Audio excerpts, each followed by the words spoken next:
ৰাজ্যত আইন শৃংখলাৰ ব্যাপক অৱনতি অপৰাধ ৰোধ কৰাত ব্যৰ্থ অসম চৰকাৰ প্ৰাপ্ত তথ্য অনুসৰি শিৱসাগৰত গৰু চুৰি চক্ৰ পুনৰ সক্ৰিয় হৈ উঠিছে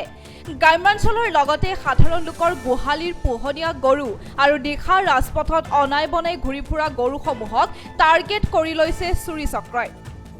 যোৱা সোমবাৰে নিশা ডিবৌ অঞ্চলৰ পৰা চুৰি কৰা গৰুকেইটা এখন টাটা এচি বাহনত শিৱসাগৰ নগৰৰ ধাই আলি পথেদি কঢ়িয়াই নিয়াৰ সময়তে শিৱসাগৰ সদৰ আৰক্ষীয়ে অভিযান চলাই গাড়ীখন জব্দ কৰে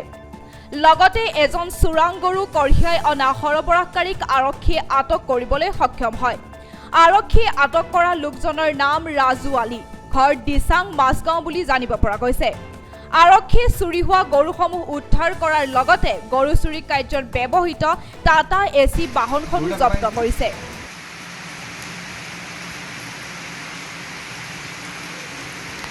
কাক দিবলৈ আনিছিলা কাক দিবলৈ আনিছিলা মই ভাড়া মাৰিছোঁ মই কাক কোনে গৰুকেইটা কোনে দি বিচাৰিছিলে মই মানুহবোৰ চিনি নাপাওঁ নামো নাজানো কেলৈ অথনি কৈছিলা নহয় তুমি ৰেকৰ্ডিং আছে অথনি কৈছিলা যে নামকেইটা কি বাবা কি বাবা নে বাবু মই ভালকৈ চিনিও আৰু নাজিম নে কি আছিলে হে ইয়াৰ নামটো কেলৈ নাজিম ক'ৰ হয় জেঙুনি কটীয়া কৈছিলা যে ক'ৰ তাৰে ক'বা হে তাৰে ক'বা ক'ৰ হয় গাড়ীখন ক'ৰ হয় যিখন গাড়ী তুমি আনিছিলা এইখন দিচাং মালিকৰ নামটো কি